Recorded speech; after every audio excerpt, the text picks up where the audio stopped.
Hi everyone. तो आज हम पढ़ने वाले हैं हेलो एल्केन्स का नेक्स्ट पार्ट। उस पार्ट के अंदर आज हम पढ़ेंगे reactions, chemical reactions of halo alkanes. तो उसमें हम क्या क्या पढ़ सकते हैं। तो सबसे पहले आज हम पढ़ेंगे केमिकल रिएक्शन में से एक तो मैंने आपको SN1 SN2 रिएक्शंस करवा दिए हैं, वो भी एक केमिकल रिएक्शंस हैं हमारे हेलो एल्केन्स के। ठीक है, तो अब हम आज पढ़ेंगे एलिमिनेशन रिएक्शन। ठीक है, आज हम स्टार्ट करेंगे एलिमिनेशन रिएक्शंस और मैं आपको आज ये भी समझा दूंगी कि कहाँ पे एलिमिनेशन रिएक्शन होना चाहिए और कहाँ पे सब्स्टिट्यूशन रिएक्शंस होने चाहिए। ठीक है, तो एलिमिनेशन रिएक्शंस होते क्या हैं।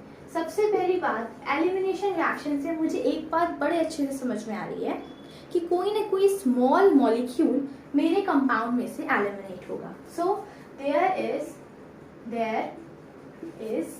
elimination of small compounds or small molecules. There is elimination of small molecule from a compound. ठीक है, कोई ना कोई स्मॉल मॉलिक्यूल मेरा एलिमिनेट होगा। फॉर एग्जाम्पल क्या क्या एलिमिनेट हो सकता है। HCl एलिमिनेट हो सकता है, H2O एलिमिनेट हो सकता है, HBr एलिमिनेट हो सकता है, HI एलिमिनेट हो सकता है, बहुत सारी चीजें एलिमिनेट हो सकती हैं। अब अगर मुझे एलिमिनेशन कराना है तो मुझे चाहिए क्या। तो मुझे चाहिए एक कार्बन, ठीक है, जिसके एक साइड पे क्लोरीन लगा हो, है ना। और मुझे चाहिए एलिमिनेशन कराने के लिए एक बीटा हाइड्रोजन। अब अल्फा बीटा ये क्या होता है, पहले हम ये समझते हैं।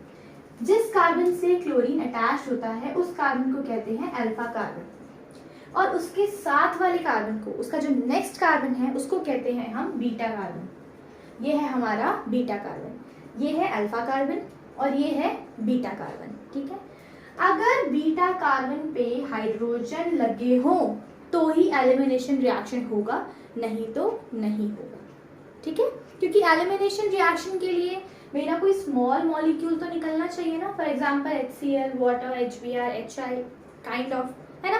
तो इसमें मुझे दिख रहा है कि अगर इस साइड से हाइड्रोजन और इस कार्बन से क्लोरीन जाएगा तब जाके मुझे एक एलिमिनेशन रिएक्शन मिलेगा। ठीक है, तो कंडीशन क्या है, मुझे चाहिए एक बीटा हाइड्रोजन। अगर एक बीटा हाइड्रोजन मिलेगा तो ही एलिमिनेशन होगा, नहीं तो नहीं।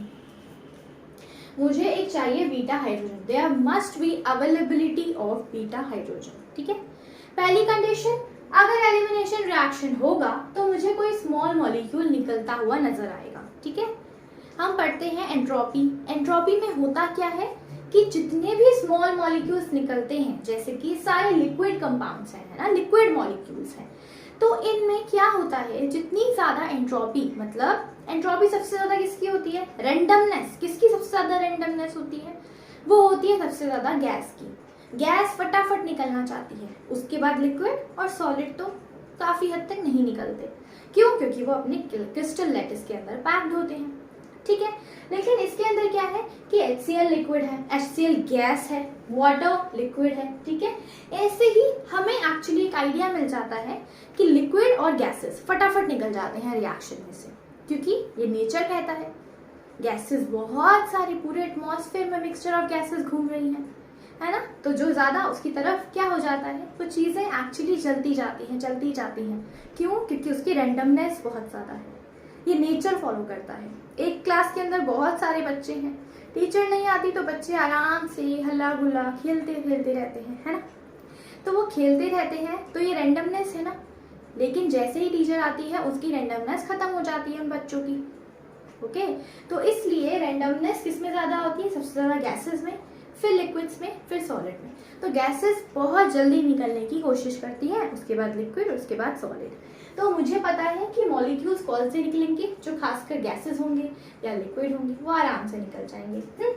इसके बाद मुझे क्या चाहिए एलिमिनेशन रिएक्शन के लिए, एक बीटा हाइड्रोजन चाहिए, या फिर मैं इसको ये भी कह सकती हूँ कि मुझे कोई एसिडिक हाइड्रोजन चाहिए। एसिडिक हाइड्रोजन, ऐसा हाइड्रोजन जो निकलने के लिए फटाफट तैयार हो, अब इस एसिडिक हाइड्रोजन का मतलब क्या होता है, ऐसा हाइड्रोजन जिसके निकलने के बाद आपका नेगेटिव कार्बन बहुत ज्यादा स्टेबल हो। तो उस कंडीशन में पक्की बात एलिमिनेशन रिएक्शन होगा, सब्स्टिट्यूशन रिएक्शन नहीं होगा। ठीक है, तो अब हम देखते हैं एलिमिनेशन रिएक्शन के अंदर क्या क्या होगा। ठीक है, तो हम कोशिश करते हैं समझने की कि एलिमिनेशन रिएक्शन के अंदर क्या क्या पॉसिबिलिटी हो सकती है। तो होगा क्या, ये बीटा हाइड्रोजन जो है वो निकल जाएगा, और वो कैसे निकलेगा, उसे निकालेगा एक बेस। बेस क्या होता है, बेस क्या होता है, बेस हम किससे कहते हैं कि वो एक बेस है। बेस वो होता है जो इलेक्ट्रॉन्स डोनेट करे सामने वाले को। एसिड वो होता है जो इलेक्ट्रॉन्स एक्सेप्ट करे, है ना।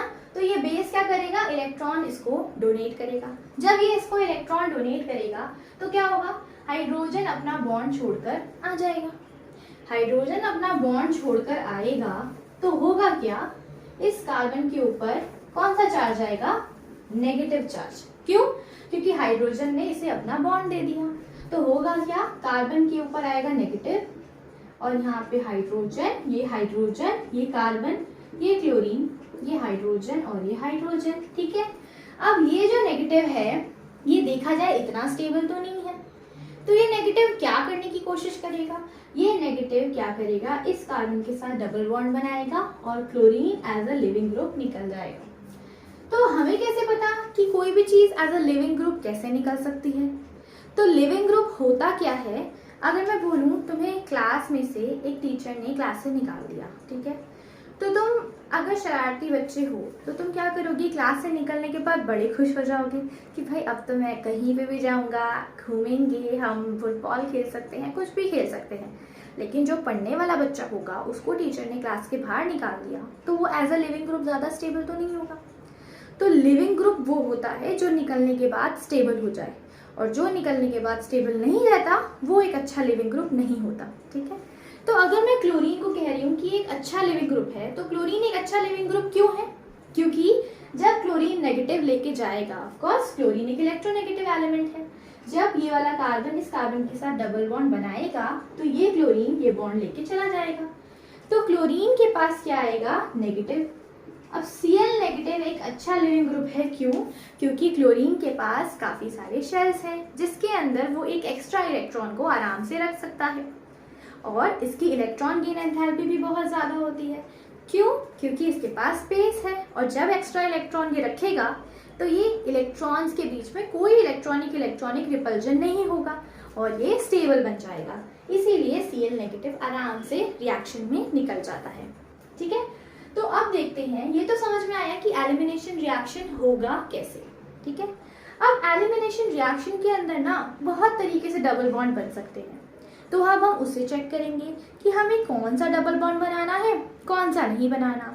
फिर उसके बाद देखेंगे कि कभी एलिमिनेशन हो रहा है, सब्स्टिट्यूशन हो रहा है, तो उसको कैसे आइडेंटिफाई करें कि किसकी कंडीशन में सब्स्टिट्यूशन होगा या किस कंडीशन में हमारा न्यूक्लियोफिलिक एलिमिनेशन होगा। ठीक है, तो चलो आप इसे नोट डाउन कर लो। इसके बाद हम स्टार्ट करते हैं सिंपल कि एलिमिनेशन रिएक्शन में अगर कार्बन कार्बन के बीच में डबल बॉन्ड 2-3 तरीके से आ गए तो मैं किसको एक्चुअली स्टेबल मानूंगी या कौन सा मेरा मेजर प्रोडक्ट बनेगा।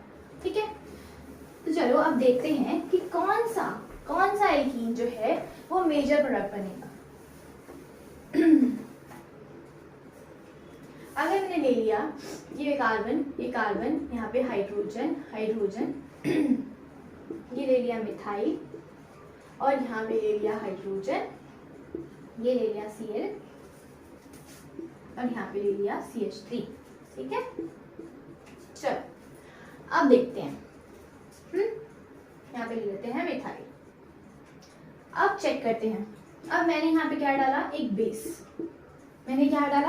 बेस, या फिर मैं बोलूं स्ट्रॉन्ग बेस। ठीक है, अभी हम समझेंगे स्ट्रॉन्ग बेस कौन से होते हैं, किससे कहते हैं। अभी हम नॉर्मल एलिमिनेशन रिएक्शन को समझने की कोशिश करते हैं। ठीक है, तो यहाँ पे स्ट्रॉन्ग बेस है, तो बेस का काम क्या होता है, बीटा हाइड्रोजन को एक्सेप्ट करना, एब्स्ट्रैक्ट करना, खींच लेना, है ना।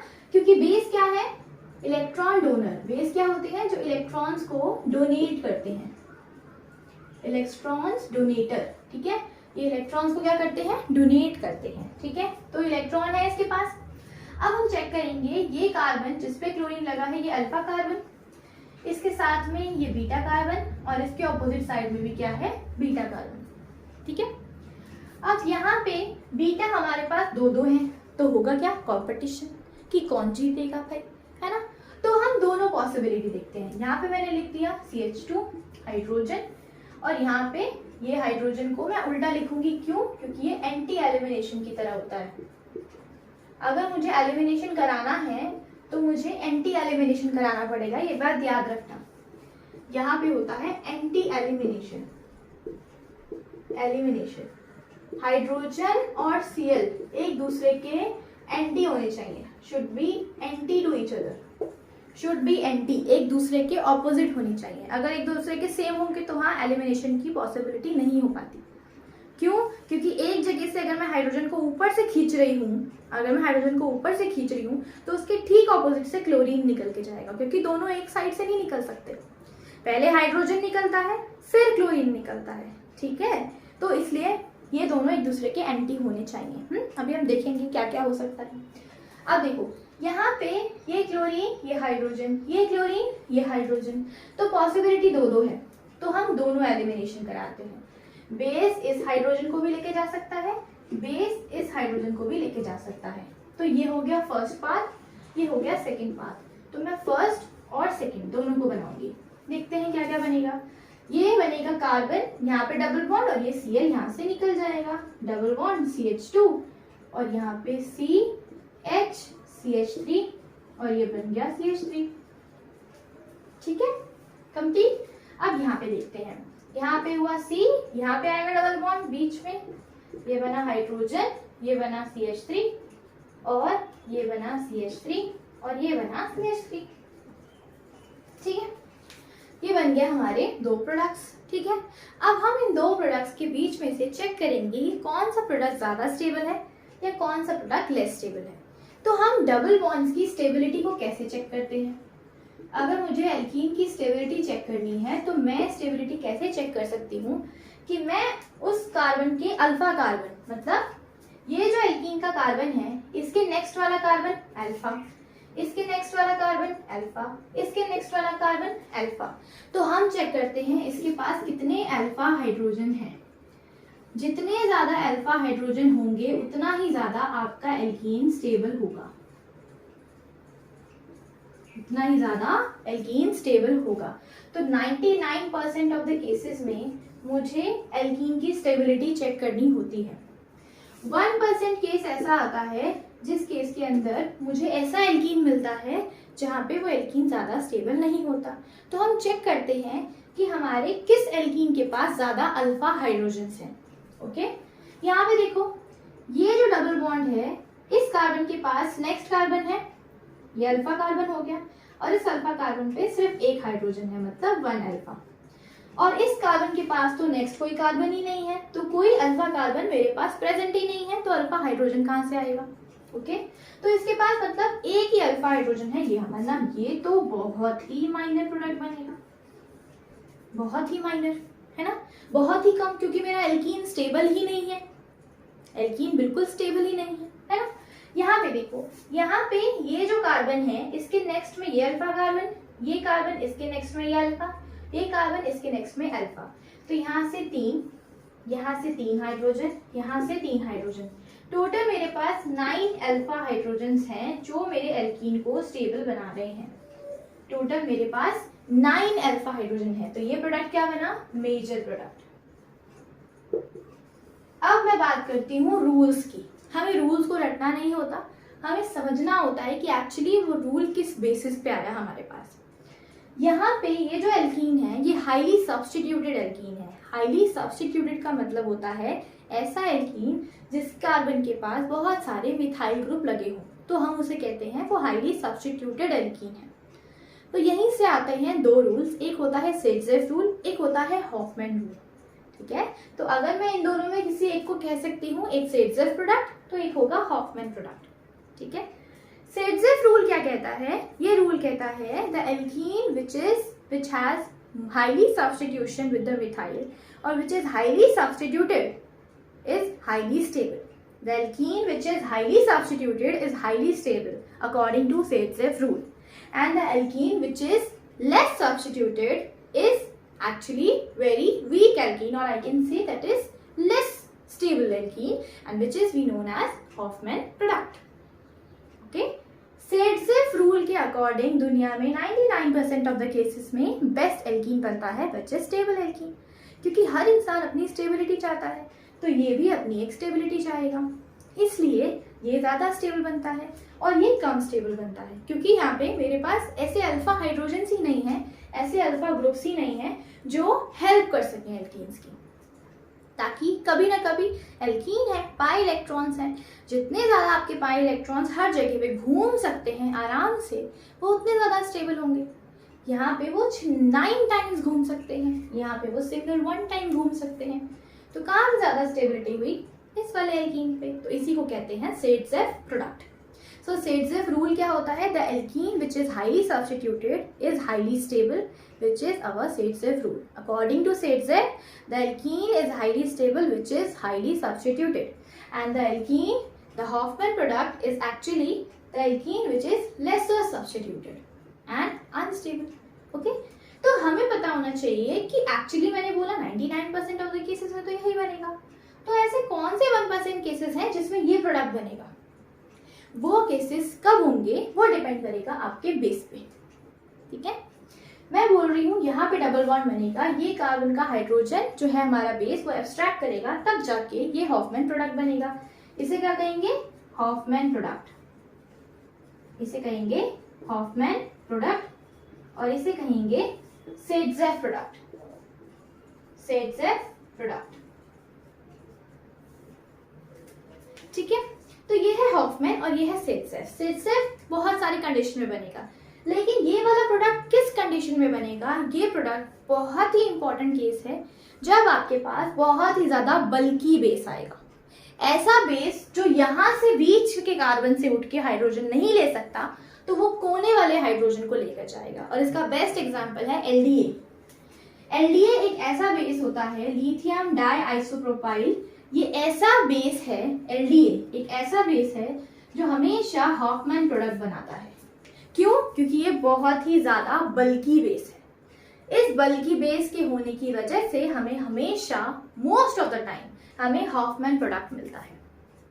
ठीक है, ये हमें हॉफमैन प्रोडक्ट देता है। क्यों? क्योंकि ये एक बल्की बेस है। बल्कीनेस होने की वजह से, बल्कीनेस मतलब बहुत ही ज्यादा लोग इसके आसपास लगे पड़े हैं, इसकी वजह से क्या होता है, ये एलडीए सिर्फ कोने वाले हाइड्रोजन को ही एब्स्ट्रैक्ट कर सकता है, ये बीच से किसी हाइड्रोजन को लेके जा ही नहीं सकता, क्योंकि ये खुद भी घुस नहीं पाएगा। ठीक है, ये खुद भी घुस नहीं पाएगा, इस वजह से ये एल्कीन हॉफमैन प्रोडक्ट कब बनाता है, जब ये एलडीए डालते हैं। एलडीए बहुत ही इंपॉर्टेंट बेस है, हम बाकी बेसिस के बारे में भी पढ़ेंगे, वो मैं आपको डिटेल में बारी बारी से बताऊंगी। ठीक है, अभी हम एल्कीन्स और सब्स्टिट्यूशन की बात कर रहे हैं, एलिमिनेशन की बात कर रहे हैं, तो उसमें आगे बढ़ते हैं। तो चलो आप इसका स्क्रीनशॉट ले लो, फिर हम आगे बढ़ते हैं और चेक करते हैं कि किस किस कंडीशन में हमारा एलिमिनेशन रिएक्शन होगा। ठीक है, ओके, तो चलो अब हम चेक करते हैं किस किस कंडीशन में हमारे पास एलिमिनेशन होगा। अब यहाँ पे एलिमिनेशन रिएक्शन में भी एक एलिमिनेशन होता है E1 और एक होता है E2। एक एलिमिनेशन होता है E1, एक होता है E2। E1 एलिमिनेशन और एक होता है E2। बिल्कुल सेम जैसे SN1 होता है ना, बिल्कुल उसी की तरह E1 होता है, बस इस कंडीशन में हम न्यूक्लियोफाइल डालते हैं, तो इस कंडीशन में हम बेस डालते हैं। E2 होता है, ये बिल्कुल SN2 की तरह होता है, जैसे हम देखते हैं कि अगर मैंने यहाँ पे कार्बन लिया, ये लिया मैंने टर्शरी हैलाइड, ठीक है, यहाँ पे मैं ले लेती हूँ टर्शरी अल्कोहल ले लेते हैं। ठीक है, टर्शरी अल्कोहल लेंगे तो क्या बनेगा, अगर मैंने डाला यहाँ पे H+, मैंने कोई डाला एसिड, एसिड में कोई भी डालूं, H2SO4 या H3PO4, ये दोनों स्ट्रॉन्ग एसिड की कैटेगरी में आते हैं। ये हमेशा क्या कराएंगे, आपका एलिमिनेशन रिएक्शन कराएंगे, ये आपके एलिमिनेशन रिएक्शन को कराएंगे। अगर आपको एसिड दिया गया है, स्ट्रॉन्ग एसिड, H2SO4 या H3PO4, तो आपको SN1 रिएक्शन नहीं मिलेगा, सब्स्टिट्यूशन नहीं मिलेगा, आपको मिलेगा एलिमिनेशन रिएक्शन। तो वो कैसे, चलो देखते हैं। यहाँ पे होगा क्या, ऑक्सीजन अपने लोन पेयर लेके जाएगा और इसको बनाएगा H+, ठीक है, इस पे इलेक्ट्रॉन्स दे देगा, ठीक है। उससे क्या होगा, यहाँ पे CH3 CH3 और यहाँ पे आएगा ये OH2 पॉजिटिव, OH2 पॉजिटिव। अब ये OH2 पॉजिटिव हमें पता है जब भी वाटर के निकलने के चांसेस होते हैं, कोई लिविंग ग्रुप निकलना चाहता है तो वो आसानी से निकल जाता है। किस कंडीशन में, अगर वो ऐसा गैस हो या फिर एज अ लिक्विड हो, ठीक है। और दूसरा, ऑक्सीजन के पास प्लस चार्ज है, ऑक्सीजन प्लस चार्ज बर्दाश्त नहीं कर सकता, तो वो अपने इलेक्ट्रॉन्स लेगा और हमें क्या मिलेगा, एक कार्बोकेटायन, हमें मिल गया एक कार्बोकेटायन पॉजिटिव। इसके बाद क्या होगा, हमारे पास सिर्फ और सिर्फ एसिडिक कंडीशन है। अगर ये H+ देगा तो बनेगा क्या, HSO4 नेगेटिव। अब HSO4 नेगेटिव इतना बड़ा न्यूक्लियोफाइल है, तो क्या वो न्यूक्लियोफाइल की तरह एक्ट करेगा, नहीं। वो क्या करेगा, एज अ बेस वो हाइड्रोजन एक्सट्रैक्ट करेगा। अब यहाँ पे देखो, ये कार्बोकेटायन है ना, हम अगर यहाँ देखें तो ये कार्बन जिसपे ऑक्सीजन टाइप का ग्रुप डायरेक्टली अटैच्ड है, तो इस कार्बन के ऊपर वाला बीटा, इस कार्बन के साइड वाला बीटा, इस कार्बन के साइड वाला बीटा, ये बीटा, ये बीटा, ये बीटा, ठीक है। इसे हम कहते हैं बीटा एलिमिनेशन रिएक्शन, ठीक है। डीहाइड्रोहैलोजिनेशन रिएक्शंस करते हैं ये लोग, ओके। अब देखो यहाँ पे क्या होगा, मैं इस हाइड्रोजन से लूं, इस हाइड्रोजन को लूं या इस हाइड्रोजन को लूं, बात तो एक ही है क्योंकि सारे एक जैसे लोग हैं। तो मैंने मान लिया, मैंने इस हाइड्रोजन को ले लिया, ठीक है। और ये क्या हुआ, ये हाइड्रोजन जाएगा इधर, क्योंकि HSO4 नेगेटिव जो है ये इसको लेके चला जाएगा और हमें मिलेगा क्या, CH2, ये मिलेगा CH2 double bond carbon CH3 और CH3, ये हमें मिल गया product which is eliminated product, ठीक है। तो एसिडिक कंडीशंस में अगर हमारे पास कार्बोकेटायन बनता है और हमें कोई एसिड दे रखा है, स्ट्रॉन्ग एसिड, ठीक है, H2SO4 H3PO4, तो ये लोग खुद एज अ बेस एक्ट करते हैं, एज अ न्यूक्लियोफाइल नहीं एक्ट करते, ठीक है। ये एज अ बेस काम करते हैं, न्यूक्लियोफाइल की तरह नहीं काम करते, और इस वजह से ये हाइड्रोजन एक्सट्रैक्ट करेंगे और वहां पे डबल बॉन्ड बना देंगे, ठीक है। और उसके लिए मुझे क्या चाहिए, जिस कार्बन पे प्लस बना उसके नेक्स्ट कार्बन से, जिसे हम बीटा कार्बन कहते हैं, उसमें से आपको हाइड्रोजन निकालना है। यहाँ पे मैंने देखा ये मिथाइल, ये मिथाइल और ये मिथाइल तीनों एक जैसे हैं, तो कहीं पे भी डबल बॉन्ड बनाओ कोई फर्क नहीं पड़ता, लेकिन जहाँ पे मोर सब्स्टिट्यूटेड डबल बॉन्ड बनेगा हम हमेशा उसी का ध्यान देंगे, ठीक है, हम हमेशा उसी का ध्यान देंगे, ठीक है। तो आप अब इसे नोट डाउन कर लो, ध्यान रखना H2SO4 दे रखा है, H3PO4 दे रखा है, आपको एलिमिनेशन रिएक्शंस कराने हैं। एसिडिक कंडीशन में एलिमिनेशन रिएक्शंस हो जाते हैं, क्यों, क्योंकि ये जो HSO4 नेगेटिव बनेगा ये एज अ न्यूक्लियोफाइल नहीं काम करता, ये एज अ बेस काम करने लग जाता है। अब बात यहाँ से आती है, पहले आप इसे नोट डाउन कर लो, फिर हम थोड़ा और डिस्कशन करते हैं कि एक्चुअली हो क्या सकता है। तो आपको ये दिख रहा है बिल्कुल SN1 रिएक्शन की तरह है, यहाँ तक ये पूरा SN1 रिएक्शन जा रहा है, लेकिन बस एक और स्टेप डाल दूं, एलिमिनेट कर दूं, तो वो बन जाएगा E1 रिएक्शन। और वो किस कंडीशन में बनेगा, या तो मेरे पास स्ट्रॉन्ग एसिड हो, अगर मेरे पास वीक पोलर प्रोटिक एसिड है ना, वीक है, तो वहां पे SN1 रिएक्शन हो जाएगा, जैसे कि OH, अगर आपने वाटर डाल दिया तो सीधा सीधा OH लग जाएगा। तो चलो अब करते हैं आगे का काम, ठीक है। चलो अब हम समझते हैं कि कोई भी नेगेटिव चार्ज अगर हमारे पास है तो वो कब न्यूक्लियोफाइल की तरह काम करेगा या कब वो एज अ बेस काम करेगा, कब वो एक न्यूक्लियोफाइल की तरह काम करेगा और कब वो एज अ बेस काम करेगा, ये हमें समझना है, ठीक है। देखिए कोई भी नेगेटिव चार्ज लेते हैं, मान लिया मैंने Cl नेगेटिव लिया, ठीक है, मैंने I नेगेटिव लिया, मैंने HS नेगेटिव लिया, ठीक है, मैंने ले लिया C2H5OH ले लिया, O नेगेटिव ले लिया, ठीक है, मैंने ले लिया Cn नेगेटिव ले लिया, C triple bond N negative ले लिया, ठीक है, या मैंने ले लिया लेट्स से बहुत सारे ऐसे ले लिया मैंने, ठीक है, Br नेगेटिव भी ले लिया यहाँ पे मान लो, ठीक है। अब देखो ध्यान से, अब मैं ना इन लोगों को बोलती हूँ सल्फर, आयोडीन, Cl, Br, ठीक है। अगर ये इथेनॉल आ गया तो ये ना एज अ न्यूक्लियोफाइल काम करते हैं। ये तो कंडीशन है, डिपेंड करता है क्या दे रहे हो आप, कंडीशन पे।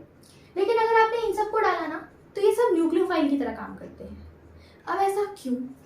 किसी भी नेगेटिव चार्ज की न्यूक्लियोफिलिसिटी ज़्यादा है या बेसिसिटी ज़्यादा है, वो हमें कैसे पता चलेगा? कोई भी इंसान, कोई भी एलिमेंट बेसिक कब होता है? जब वो इलेक्ट्रॉन्स को डोनेट करना चाहता है। अब कोई भी इंसान समझो उसके पास बहुत सारे पैसे हैं, ठीक है, वो अपने पैसे किसी को कब देगा? जब उसके पास जगह नहीं होगी। जब उसके घर में जगह नहीं होगी तब जाके वो किसी और को पैसे देगा अपने कुछ टाइम के लिए रखने के लिए, मतलब वो बेस बन जाएगा। लेकिन अगर किसी के पास बहुत सारा स्पेस है और वो नेगेटिव की तरह बैठा है, मान लो क्लोरीन, ब्रोमीन, आयोडीन, इनके पास अपने शेल्स हैं, बड़ा घर है इनके पास, तो क्या कोई नेगेटिव चार्ज, मतलब इसको अगर मैं एक्स्ट्रा पैसे दूं तो क्या ये रखेगा? ऑफ कोर्स रखेगा, है ना, क्योंकि इसकी न्यूक्लियोफिलिसिटी ज़्यादा है। अगर मैं ऑक्सीजन और सल्फर को कंपेयर करूंगी तो सल्फर बड़ा है या ऑक्सीजन बड़ा है? ऑफ कोर्स सल्फर बड़ा है। डाउन द ग्रुप शेल्स बढ़ते जाते हैं तो सल्फर पे ज़्यादा स्पेस है, तो सल्फर एज अ न्यूक्लियोफाइल काम करता है, लेकिन ऑक्सीजन एज अ बेस काम करता है। क्यों? क्योंकि बेसिक वो होता है जो आपको इलेक्ट्रॉन्स दे, और वो आपको इलेक्ट्रॉन्स कब देगा? जब उसका घर छोटा होगा, क्योंकि उसके पास जगह नहीं है रखने की, इतनी जगह नहीं है, ठीक है। तो इसलिए ये एज अ न्यूक्लियोफाइल काम करते हैं। और अगर मैं इसको देखूं कार्बन नाइट्रोजन के बॉन्ड को, तो मुझे पता है नाइट्रोजन के पास डी ऑर्बिटल्स नहीं होते, there is no D orbital. Oxygen के पास नो डी ऑर्बिटल, तो इस वजह से ये तो इथेनॉल है, ठीक है। लेकिन अगर मैं डाल दूं मिथेनॉल CH3OH तो उस कंडीशन में ये एज अ न्यूक्लियोफाइल बन जाता है। अब यहाँ पे ये न्यूक्लियोफाइल नहीं होके बेस क्यों बन गया? क्यों बन गया भाई बेस? सोचो क्यों बन गया बेस? बेस तब वो बनेगा जब उसके नेगेटिव चार्ज को स्टेबिलिटी नहीं मिल रही होगी, तो वो किसी को बांटने की कोशिश करेगा। ऐसा क्यों है? क्योंकि ऑक्सीजन के पास दो कार्बन लगे हुए हैं, और जितनी ज्यादा कार्बन लगे होंगे तो वो क्या करते हैं? ऑक्सीजन को देने की कोशिश करेंगे, इलेक्ट्रॉन रिलीज करेंगे।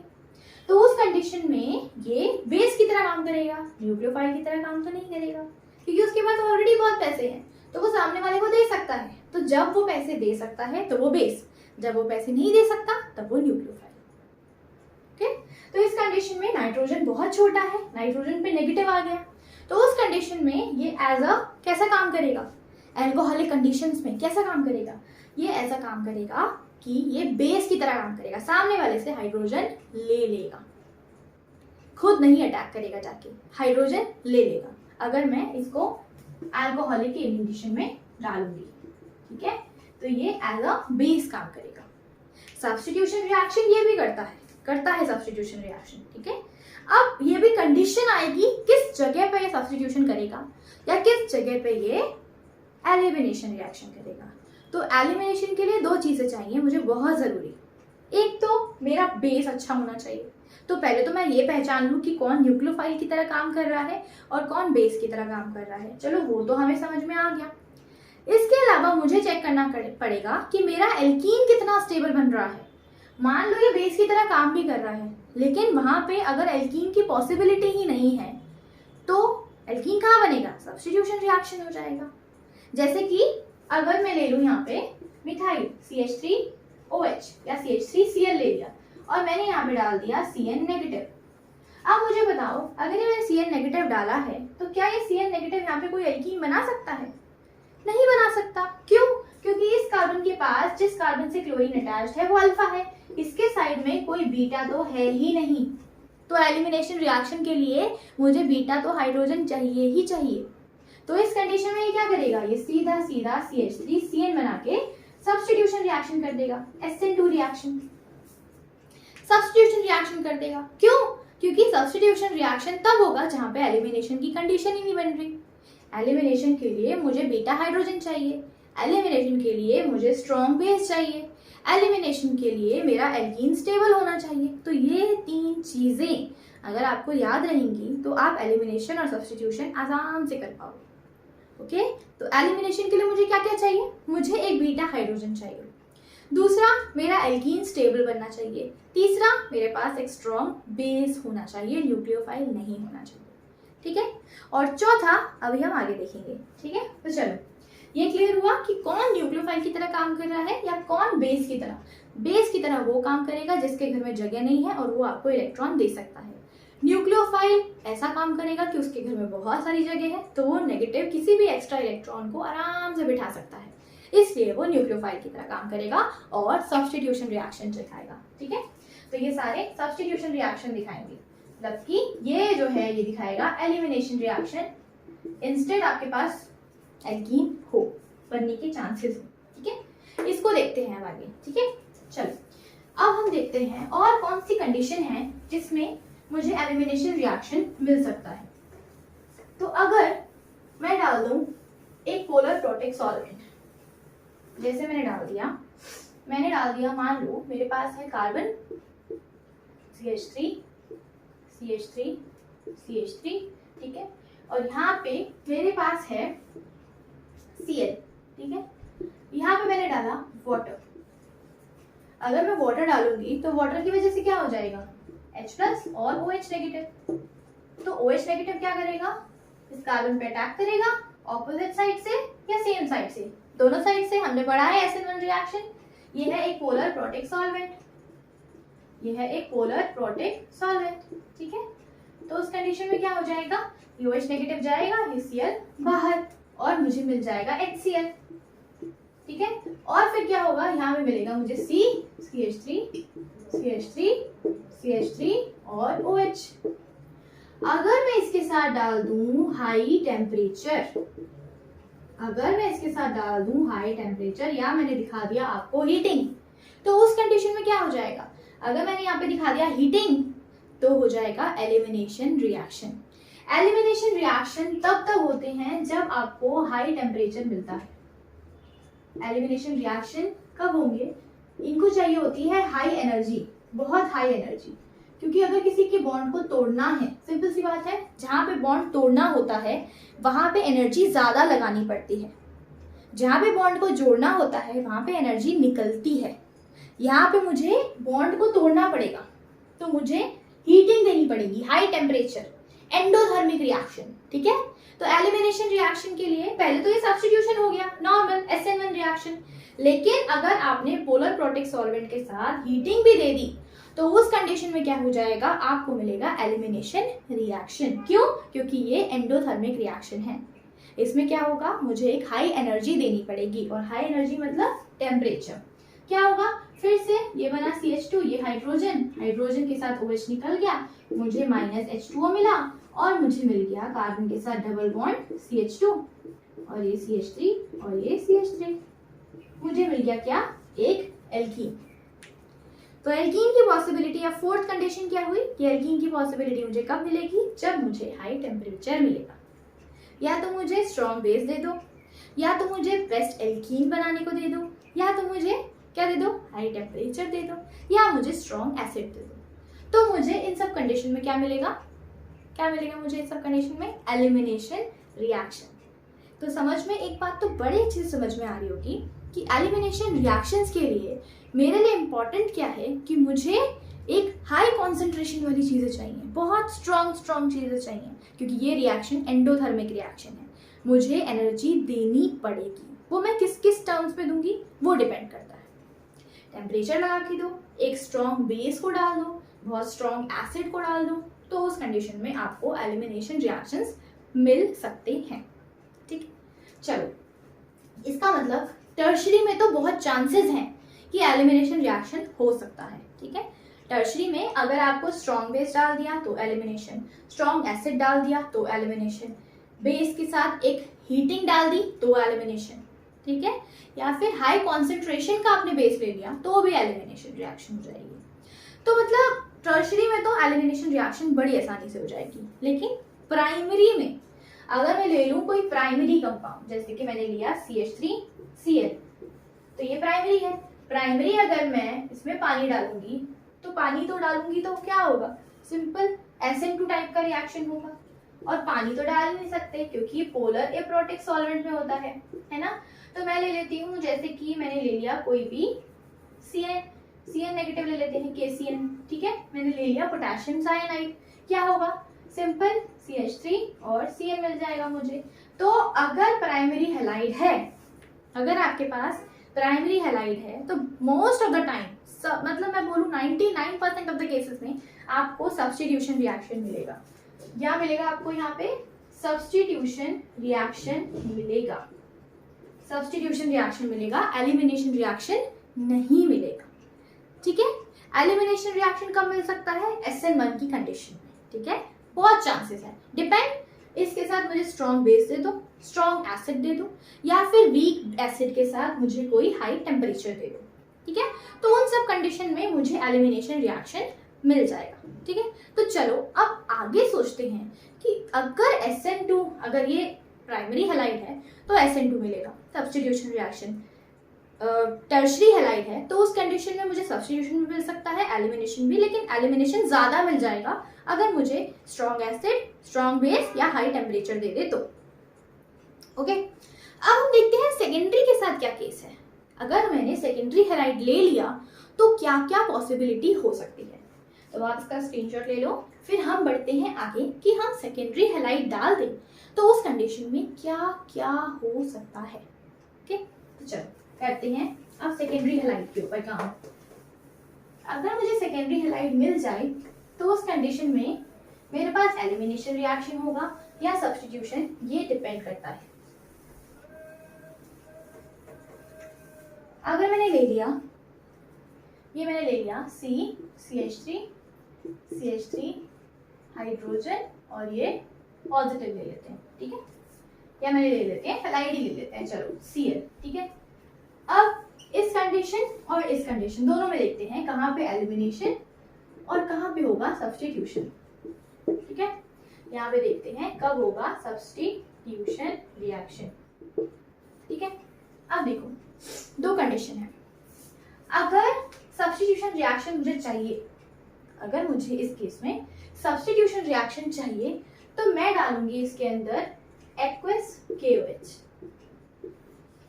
ठीक है। अगर मुझे इसमें एलिमिनेशन रिएक्शन चाहिए तो मैं इसमें डालूंगी अल्कोहलिक KOH। अब ऐसा हुआ क्या कि अल्कोहलिक KOH में एलिमिनेशन रिएक्शन हो गई, सब्स्टिट्यूशन रिएक्शन में एक्वस KOH डालने से सब्स्टिट्यूशन रिएक्शन हो गई। तो ऐसा क्या हुआ, होगा क्या, ये OH नेगेटिव है, अगर आपने एक्वस डाला, एक्वस मतलब पानी, तो OH नेगेटिव क्या करेगा, पानी के साथ क्या करेगा, बॉन्ड बना लेगा। देखो ये वाटर है ना, वाटर के पास लोन पेयर, ऑक्सीजन के पास हाइड्रोजन, ये नेगेटिव, क्या होगा, ये हाइड्रोजन बॉन्ड बना लेगा।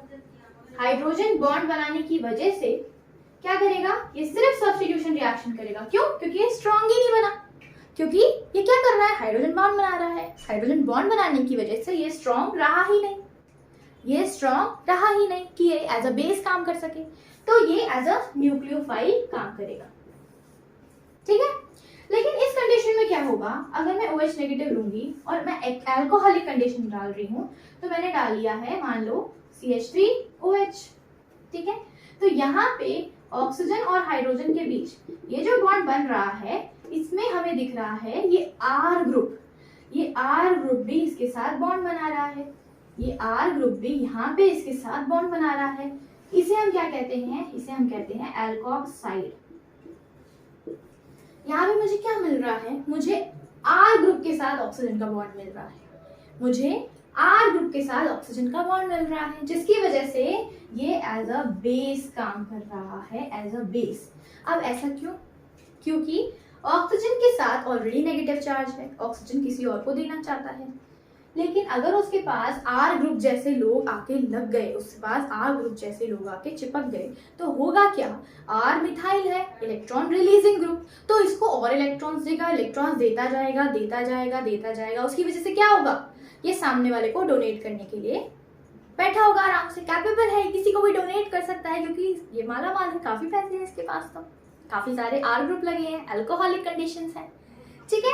तो उस कंडीशन में एज अ बेस काम करेगा और हम कराएंगे इसका एलिमिनेशन। तो ये कार्बन, इसे अल्फा, इसको कहते हैं बीटा, यहाँ पे भी बीटा, यहाँ पे भी बीटा, दोनों सेम ही चीज बन रही है, ठीक है।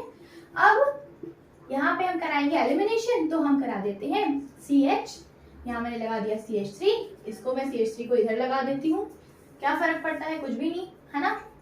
यहाँ पे हाइड्रोजन, ये CH3, ठीक है। यहाँ से मैंने ले लिया ये भी बीटा, ये भी बीटा, किसी एक से हाइड्रोजन निकाल दो। यहाँ से मैंने हाइड्रोजन निकाल दिया और मुझे मिल गया डबल बॉन्ड, ये मिल गया CH2 और ये मुझे मिल गया एल्कीन, ठीक है। इधर से डबल बॉन्ड लगाओ, इधर से डबल बॉन्ड लगाओ, बात तो एक ही है ना।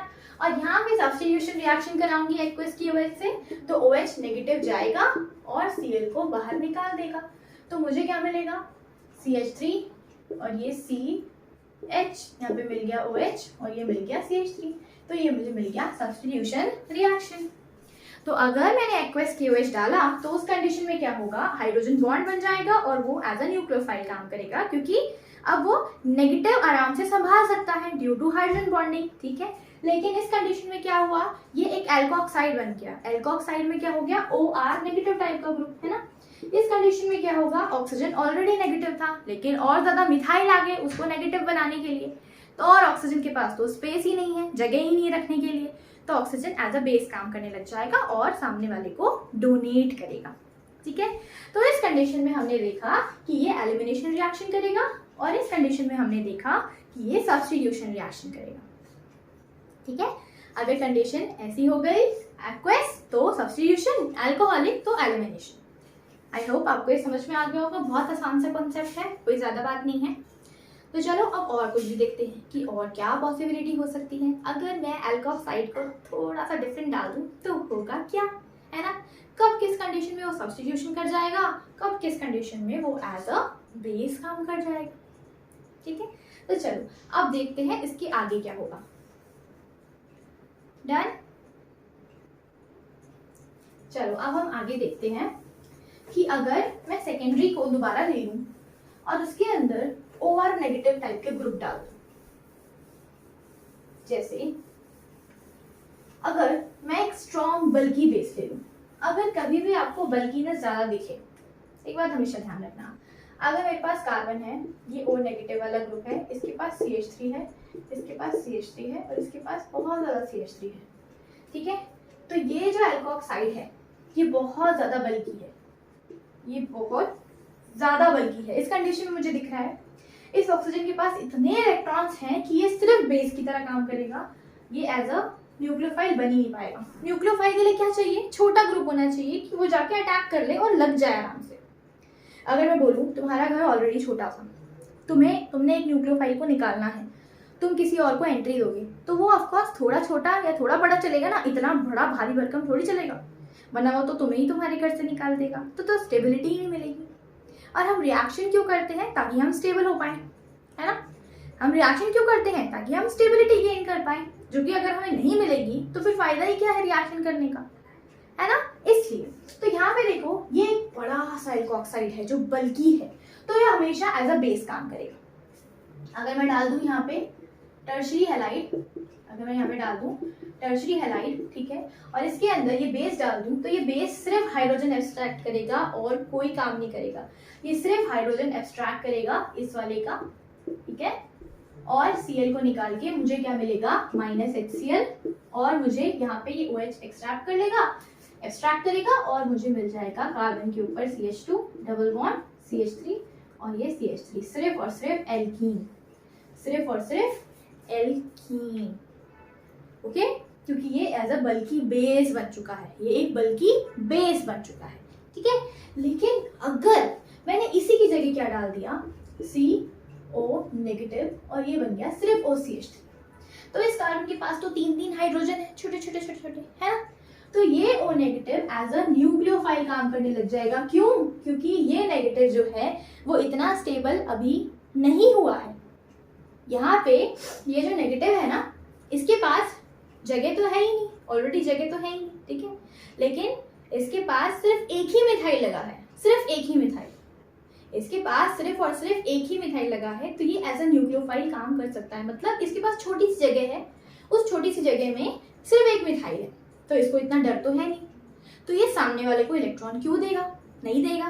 क्यों देगा भाई, ऑलरेडी ऑक्सीजन बहुत सेल्फिश कैटेगरी का टाइप का होता है, तो वो ऑक्सीजन देगा ही नहीं। और ऑक्सीजन के पास सिर्फ एक ही मिथाइल है, तो ये क्या करेगा, न्यूक्लियोफाइल की तरह काम करेगा और SN1 रिएक्शन कर जाएगा, Cl को बाहर निकालेगा और मुझे मिल जाएगा सब्स्टिट्यूशन रिएक्शन। यहाँ पे मिल जाएगा CH3 और ये मिल जाएगा OCH3। ठीक है, मुझे मिल गया सब्स्टिट्यूशन रिएक्शन। और अगर ये अल्कोक्साइड बहुत ही ज्यादा बल्कि आ गया तो उस कंडीशन में मुझे मिल जाएगा एलिमिनेशन रिएक्शन। आई होप आपको समझ में आ गया हो, बहुत सिंपल सा कॉन्सेप्ट है। एलिमिनेशन रिएक्शन के लिए बहुत बड़ा सा ग्रुप ले आओ, उसे बेस बना दो, बस इतना समझ लो कब कोई चीज बेस की तरह काम करेगी, कब कोई चीज न्यूक्लियोफाइल की तरह काम करेगी।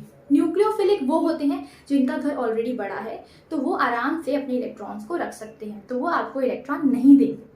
अगर वो आपको इलेक्ट्रॉन नहीं देंगे तो वो एज अ बेस काम नहीं करेंगे। अगर सल्फर का नाम ले लूँ, मैं क्लोरीन का नाम ले लूँ, ब्रोमीन का नाम ले लूँ, इन सब का घर बहुत बड़ा है तो ये एज अ न्यूक्लियोफाइल काम करेंगे। लेकिन जिनका घर ऑलरेडी छोटा है और उनके सर पे मैं 3-3, 4-4 मिथाइल लगा दूं तो क्या वो बर्दाश्त कर पाएंगे? नहीं बर्दाश्त कर पाएंगे। एक तो इनकी बल्कीनेस इतनी है कि ये दूसरे ग्रुप पे लग भी नहीं पाएंगे, जाके अटैक भी नहीं कर पाएंगे। ठीक है, दूसरी चीज कि ये ऑक्सीजन ऑलरेडी बहुत छोटा है और इसके पास बहुत सारे लोग देने को आए हैं, तो वो इलेक्ट्रॉन देने का काम करेगा ना कि लेने का काम करेगा, तो इसलिए यहाँ पे ये बेस की तरह काम करेगा as compare to nucleophile. I hope आपको ये वीडियो अच्छी लगी होगी। मैंने पूरे तरीके से एक्सप्लेन करने की कोशिश की है कहाँ पे सब्स्टिट्यूशन हो सकता है, कहाँ पे एलिमिनेशन रिएक्शन हो सकता है। तो थैंक यू, आज के लिए इतना ही। आई होप आपको ये वीडियो अच्छी लगी होगी। तो मिलते हैं नेक्स्ट वीडियो में, ठीक है, आपसे एक नई बातों के साथ, एक नए पार्ट के साथ हेलो एल्कीन और हेलो एरीन के। बहुत ही इंटरेस्टिंग चैप्टर है, जितना पढ़ोगे उतना मजा आएगा। ओके, तो चलो bye, have a good day.